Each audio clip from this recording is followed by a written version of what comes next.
এক লোক মনে মনে নিয়ত করছে যে আয়রে, জীবনে তো রান্নার প্রশংসা করলাম না, আজকে রান্নার প্রশংসা করবো। তো মাহফিল শেষে বাসায় গেছে, স্ত্রী তাকে খাবার দিয়েছে, স্বামী খাবার খায় আর মিটি মিটি হাসে। স্ত্রী বলে, এক মাহফিল শুনে আসছো, রাত বাজে 12টা, খাচ্ছ ভালো কথা, হাসো কেন?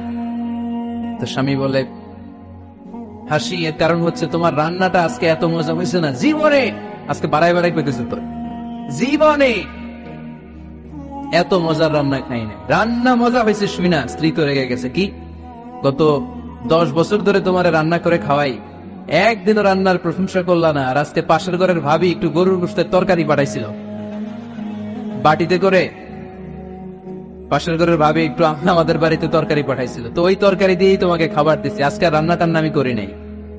তো ওই বেটির রান্না তোমার এত ভালো লাগছে, এই 10 বছরে একদিনও কইলা না, আজকে এটা কইলা, খাও খাও, তোমার মজার খাওয়া, আর রান্ধুন না।